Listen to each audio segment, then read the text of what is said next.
Hello, everyone. I'm Edward Mayberry with the San Antonio Public Library, and today, along with Cassie Garza, we're going to talk about the future of esports in San Antonio. Joining us today is Joyce. Joyce, can you please introduce yourself?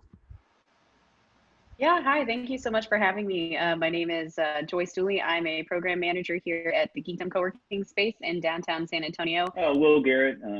I serve as Vice President Director of Cybersecurity Development at Port San Antonio. Nathan Francisco. I'm a robotic technician at One Robotics. Been working at this particular company for 3 years. Great.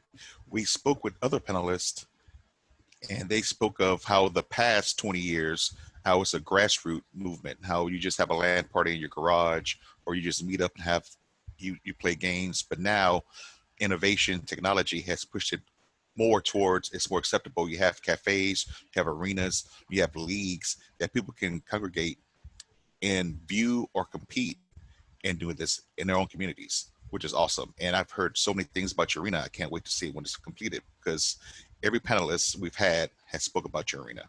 Everyone. Yeah, and I bring up first the industry side, because I think I'll use my grandma. 93-year-old grandma is a good example. She can't understand how someone can sit in front of a console and play a video game for 10 hours a day, and she doesn't understand how there's a professional living to be made there. But I mean, take the last League of Legends World Championship, for example. They had 100 million online viewers. That was 2 million more than the Super Bowl had the year prior. So it's not a joke that there's an audience globally that cares about this field.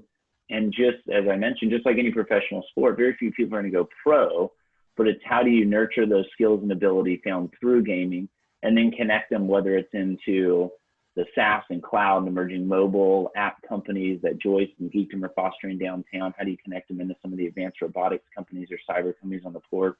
So I think that's where many of us from kind of a community organizer side is, we feel passionate about, let's create these spaces and ensure people know their off-ramps, their path to take these skills and utilize them and have careers, if you end up not being one of those that professionally goes on and earns a living in gaming.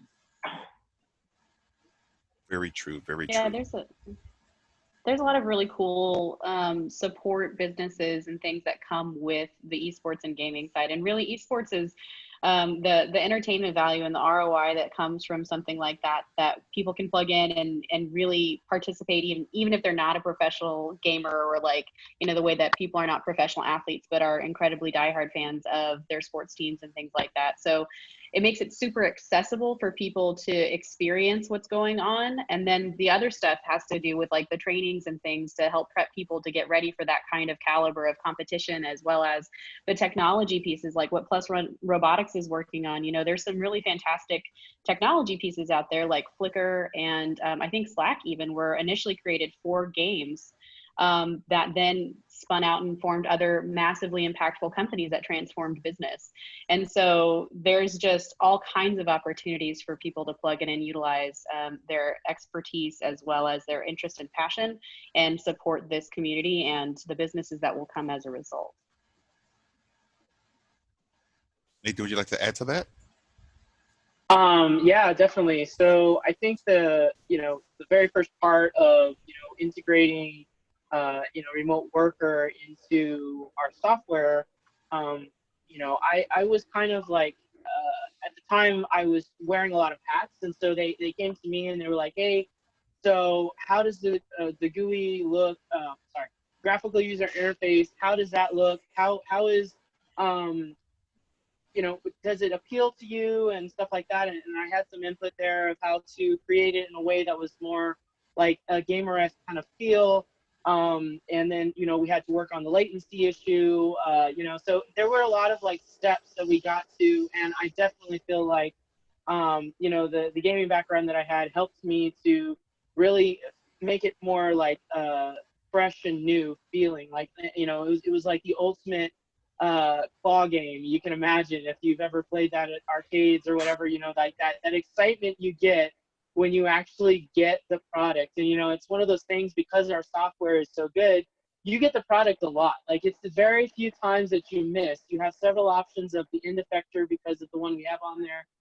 You have 3 different options, and you can like rotate the access point on it and all that good stuff. So it's a very exhilarating experience. It doesn't really get old, which is nice.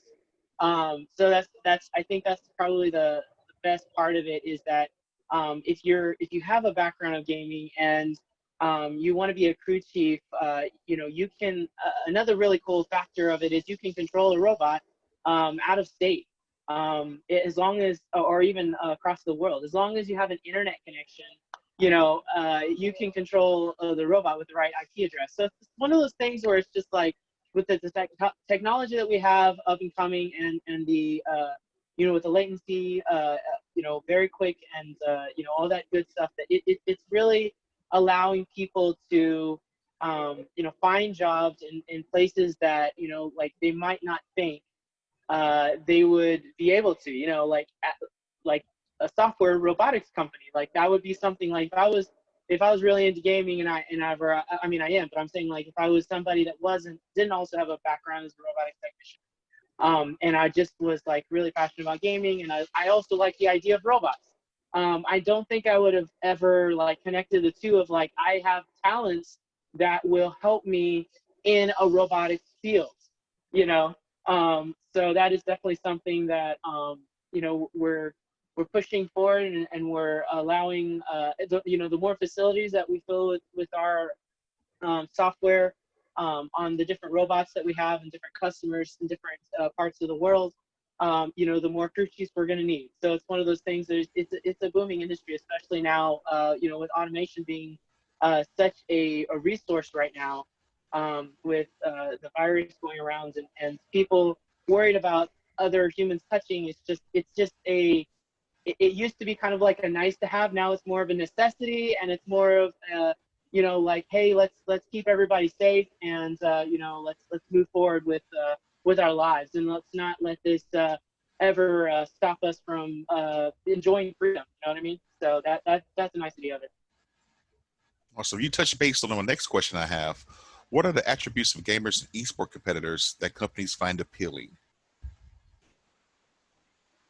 Did you want me to answer that, or did you like? Sure. Okay. Sure. So I don't want to like over talk. You're fine. Yeah. So yeah, it's definitely the aspects is the quick response time. So whenever I'll give an example. There's a robot in, I won't say the city, but Pennsylvania. There's one of our robots there. So whenever the robot sends a signal back, if the AI has a question, and we have a set of parameters to dictate whether or not the AI has to ask the question, and if it is off by a percentage, it'll send back the signal to one of our remote worker desks here at +One Robotics, and the screen will pop up with the image of what the robot is looking at, and based on like what the scenario, the crew chief will have already been taught on what to do in that case. If there is once they're taught, right, there is a reaction time that happens, like a hand-eye coordination, just like in real sports, right? That gamers tend to have much faster response time, or latency, which is funny because it's the human and electrical device, kind of combining together to create, because we are also like computers, we have a latency, and some are faster than others, and we cannot upgrade that, right? We have to fine tune it. And how do we fine tune it? With certain applications like video games, where we have to have a faster response time in order to win. So that winning kind of drives us to fine tune the different response times and the latency and so forth. And so the faster you are at responding to the situation and picking the object, there is actually a rating platform that we have built so that we actually can figure out who of our crew chiefs is the fastest. And it's kind of created this like fun kind of competition here. Yeah, so it's pretty fun to see like on the board, and like, oh, so and so made the, she's at the top, and this person's over here almost got it, but by X amount of seconds. I can say that the fastest person here reacts at an average time of about 3.2 seconds, which is really fast because you have, like I said, the different applications, you have different end effector options that you have, and sometimes you have to rotate the axis. So it's kind of a process, but for that to be that quick is pretty phenomenal. So definitely she holds the crown as of right now. So it's pretty fun. It's definitely fun. But yes, the gaming, and she's also a gamer as well. I'm speaking of Grace. She was not able to make the call, but the point is that I have also competed with her and such like that. Not as fast as her, but I'm working on it. But anyway, so yes, the video games having that background and being able to fine tune your reaction speed is definitely connected with your response time for cruise chiefing, and which makes our customers happier, which makes our investors happier, which makes our bosses happier. So it's just like it's kind of a snowball effect, and it's all positivity all the way around. It seems like that process you just described could fit into any video game situation where it's like, okay, you got a time limit, you got to defuse this bomb or save this person, or figure out this code. And it just seems like every gamer could possibly agree that they've been in that situation in a video game, and the time crunch is real, and reacting as fast as you can, responding as fast as you can is going to get you the best results. So I can see that connection clearly. Definitely. And if it's a very hard fix, sometimes we'll have a bin with like a product really like stuck in the corner, and the robot's like just barely missing it like once or twice, and you get it on the third pick, and oh my gosh, the feeling, you're just like, yes, you can't really cheer too loud because we're in cubicles, and so you have to like be conscious of the other person. But it's just so funny to like, you get that face, you have you walk by and you see people with that face, you're like, yeah, I did it, and what it's about, because when you've been crew chiefing, I crew chief for about 3 or 4 months. So when you do that, you realize how exciting it is to finally get that object you've been trying to get, and doing it quickly. Yes, absolutely. That's great. You made me think of every time I play Call of Duty and get killed, I always blame it on lag. It's always lag. It's never my fault. It's always lag. Does that happen in real life, Nathan? I don't know. Well, there are actually, it's funny that you mentioned it, because there are actually a couple of critiques that will be like, oh, well, the z-axis was off by this amount of, millimeters, and that's why I didn't pick it up, and blah. I'm just like, right, okay, bro, right. Okay. Yeah, sure. So yes, there's a little fun talking back and forth for sure. So, Will, I think that maybe you can also kind of speak to this too, especially at the really high professional levels that the port is really looking at doing. But from my experience, or what I really appreciate about people who are avid gamers and what they can bring to the table, is the intense amount of collaboration that happens, especially when you're doing multiplayer games and you're running maps together and you're strategizing and you're having to prepare for tournaments. There's a lot of coordination. There's a lot of role assigning and descriptions of like, this is what you're going to be doing. You need to meet these mission objectives, and we need to do this as a team, and also real-time problem solving that pops up. As well as the quick reactions.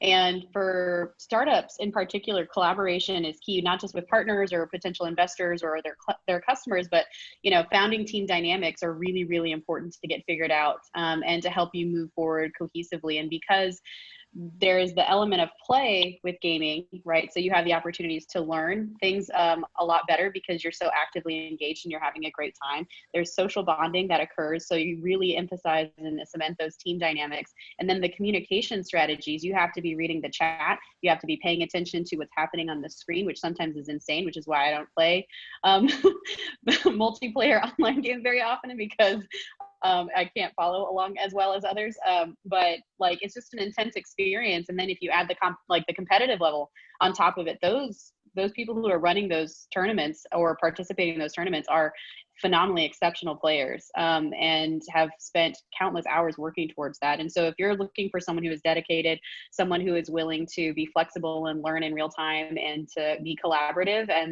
and goal oriented, as a as an employer, I think that this is a really great community to tap into for all of those things.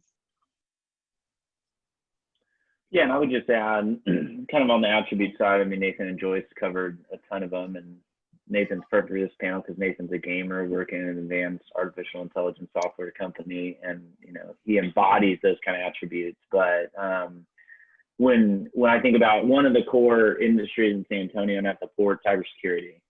A lot in cybersecurity, when you're looking at recruitable talent, you're talking about something called hands-on keyboard.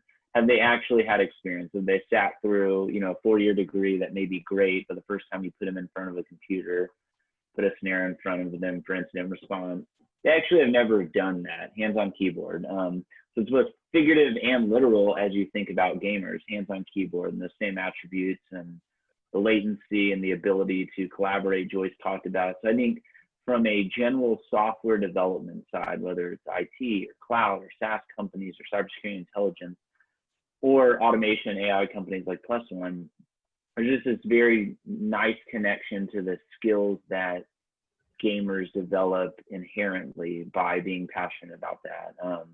I'd also add an interesting point about gaming writ large, kind of the growth of the esports industry as it relates to attributes. When you have people willing to pay, $30 or $35 million for Overwatch franchise, there's big money involved in gaming. If you look at the eyeballs on brand on Twitch or whatever streaming platform, there's big money involved in gaming. And so thus there's big money in helping those people on your team stay at peak level performance. And so it's been interesting to see companies like Nike and Red Bull are looking at gamers. They're looking at a ninja and saying, how do we make sure ninja's at peak performance 12 hours a day? Because if he is, it allows us to sell ads in a greater volume for partners and sponsors. And so it fuels the engine. And I think the interesting standpoint there is, from a San Antonio perspective, especially our big DoD federal cyber intel piece, they're looking at the same lessons learned that are maybe more bleeding edge from a gamer side in the commercial esports sector of the industry. But when you think about the work being done at the port and here in San Antonio, there are people that are in, buildings with no walls for 12 or 14-hour shifts, protecting the largest network in the world that's attacked more than any given network in the world every second of the day. So how do you keep those airmen, for instance, at peak performance?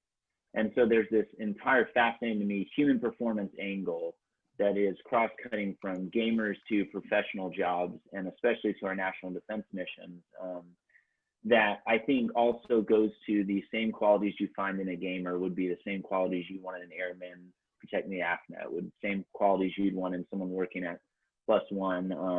May not be life or death, but the work Plus One's doing, I talked about because it's public now, you got some great press with FedEx. Things can go massively wrong if you have a robot doing consistently, something that's wrong. And so I think it's fascinating to see kind of these attributes, the money being put to commercial esports, and it's all around the player, the performance of that player, the attributes, and it's those things all marry dot to dot with what you look at for in an employee, an emerging tech company. So I think that's what's intriguing for San Antonio and why you've seen, although still fairly quietly, this significantly growing focus on how we support this esports and gaming community because of all this alignment and the skills gamers bring to the professional industries that really drive San Antonio. It's a great answer. How is the recruitment process different from traditional ways companies recruit talent with the tech industry and esports? I'll do just like kind of some quick anecdotes maybe. I think there are some similarities, but another thing that's fascinating about this growing global gaming ecosystem is, especially at that kind of middle, high school, and college level, it is kind of sociologically changing the way youth communicate. And I know some of them, good friends of ours and high school or college age kids that would much rather sit in their living room, maybe their brother or sisters in their own bedroom, and play video games till 1, 2, 3 in the morning with their friends, rather than all get together in the same room. And so there's this massive shift in kind of how the youth of today, at least as it respects to gamers, and that area is growing, how they're communicating and how they feel comfortable. And so I think when you talk about recruitment, absolutely, it goes back to the beginning of our conversation on some physical locations, infrastructure developments at the port, at Geekdom, and other places to bring this community together, because it is a little bit different. How do you go meet the talent where they are? It's why you see on the military side, you see efforts like Air Force Gaming, you see the Army Esports team. The military is getting into gaming, knowing that they need to go meet that talent in different ways that they might otherwise have done. It's not as simple as a job fair or physical recruiter locations. I mean, politics aside, you've seen some discussion possibly lately at the congressional level around, you know, federal DoD funds being used to advertise on Twitch. Personally, I'm a big supporter of it, because at the end of the day, if you don't think it's hard for the U.S. Army to recruit top talent against a Google or Amazon or Microsoft, then you probably never tried to recruit talent within the U.S. Army. And so that kind of race for the top talent, and as it respects the gamers, you got to go meet them where they are and where their eyeballs on these live streaming platforms. How do you integrate your brand? How does, I mean, Nathan mentioned it, how does a company like Plus One showcase that there are a lot of different skills within the gaming community that could allow you to come work for a super cutting edge artificial intelligence software company doing amazing things with robotics? And so I think it is changing how employers, how our Defense Department kind of thinks about how do you go meet that talent in a very different medium that oftentimes is not an in-person meeting, at least initially.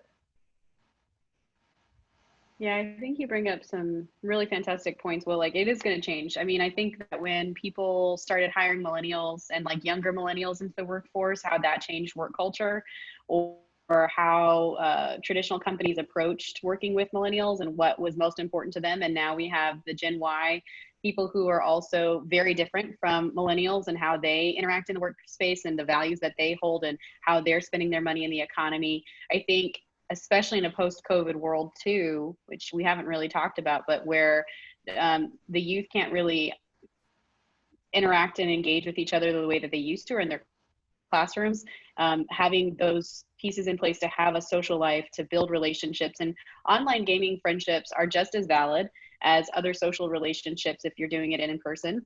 And sometimes even more, because you're having to put a lot of trust in the other person, because you may not know that they are who they say they are. So if they say they are these people, it's very important that those people are actually themselves, which just adds that whole extra layer of bonding that occurs.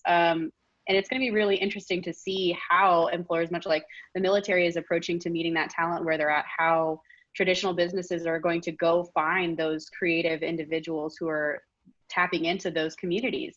And they're going to be they're going to benefit greatly from doing so, but getting out there and meeting them, what motivates them is not necessarily what motivates everybody else. I'd also say from the recruitment side, or for, I guess, to go back to what you were talking about, Edward, previously with the programs, or like how students can prepare and get engaged, like kind of like social influencers and YouTubers, and how they had to go out and create their own channels and they have their own platforms. Like, if you want to break into this space as a developer or anything, like, you need to have a GitHub account, you need to be pushing projects out to the cloud, you need to be able to show your portfolio, you need to be getting involved in meetups and chat rooms and things like that. And then if there are extracurricular support programs that you can get into, like Coder Dojo or Plus One Robotics, or you've got the Youth Code Jam gaming things, or the Greater Gaming Society's events that they have, like, those are really great portfolio pieces. You have your hands-on keyboard experience that Will was talking about, but a lot of that is going to have to be driven by you as the gamer or as the gaming enthusiast, whether you're designing or developing or putting music to the games or any of that, is just getting involved in those projects and then getting enough followers or attention or traction to where recruiters or people in this space can find you very easily, because the competition is only increased. And since the online platforms are accessible to so many people, you're really going to have to figure out what your differentiators are and how to position yourself effectively moving forward. So it's going to be really unique to see all of this transform over time. Thank you so much. I would like to add, is there any other questions or any other comments you'd like to submit to the panel before we close? It's been a wonderful discussion. The future of esports, the future of gaming in San Antonio, over big things ahead of us, the arena. Just looking forward to that. What other innovative techniques or projects or technology will push us further along the way make San Antonio a more viable market for esports? So from my perspective, you know, one of the best compliments that I think that Geekdom and San Antonio get from people on the outside is the level of collaboration and partnership that exists here, and the communications between, you know, each of our different groups and areas and sides of town. Like, you go to other major cities that there's a lot more activity, but there's also a lot more competition and a lot more territories being drawn up. And for us, because we have to do so much like local homegrown talent and things and support each other, that creates a much stronger foundation and a better ecosystem as a whole. So as these things start to scale, just, you know, continuing to reach out to each other to support and raise visibility for the projects and successes that are happening is only going to serve us better in the long run when it really does hit that peak point that we want to all like that we all want to see. So opportunities like this one to collaborate with the San Antonio Public Library and two other partner organizations in this space is just really exciting and very important, and we really appreciate the opportunity. Yeah, Edward, I couldn't agree more. I mean, when Joyce talks about San Antonio's, you know, the collaborative nature of the community, and I think it's our kind of our secret sauce that will help us as we grow this sector in the esports gaming environment. It is the ability to not just do it for a monetary gain, not just do it from an entertainment purpose, but tie that into the education of our youth, the skills development, the workforce training that ties into these core industries. And I mean, I'd say fortunate for San Antonio, look around some of our biggest industries and they're looking for Nathan. I mean, they're looking for that type of talent that they can pull into their firm. And so I think it's the way we're going to approach it in the collaborative environment. And I mean, if I win the Powerball and had 30 million, we'll form an Overwatch team and that would help expedite it. But nah, I mean, I think the future is bright. And I think for a lot in San Antonio that maybe don't recognize where esports is going globally or recognize in the considerable nature of San Antonio's gaming community, I think it's going to be an exciting couple of years as we see it grow with some physical infrastructure coming online, but just more collaboration and programming. Thanks a million to the public library for doing this, because pushing out messages that I think the panelists on the call today are passionate about and getting into the gaming community and the broader business community. Yeah, Thank you so much. I think the idea for the San Antonio Public Library to get into this was definitely what Joyce said, and what you said well was, you know, building that ecosystem. And the ecosystem is very grassroots right now. But, and there's different levels to it as well. The San Antonio Public Library may not be at the, you know, top of the competitive level, but we are trying to be more of a launch pad into providing those resources to the community and making it more accessible to different communities around the city. So introducing gaming tournaments to people who may have not been able to experience that in a free and open environment. So that's kind of the idea of what San Antonio Public Library is getting into, but also making those community connections and providing those resources within the community here in San Antonio is one of the things that we are also one of our major goals too. So, and that community is very local and very strong right now. I feel like it's the sky's the limit, you know, collegiate level, local level, and just community level in regards to esports and that growing community. And making the community aware of the esports community in San Antonio, that's the biggest thing. We want to just spread the word that we are gamers. The esports is very viable here. Texas A&M, San Antonio has an esports varsity team. St. Mary's University has an esports varsity team. It's serious. It's really, you get scholarships for this. So we want to make people aware that there's always an option. And with that said, on behalf of San Antonio Public Library, I'd like to thank you all. It's been a wonderful discussion. You're so knowledgeable and sharing this with our listeners and our viewers. Thank you so much. And you have a wonderful day. Thank you all very It's a much. treat.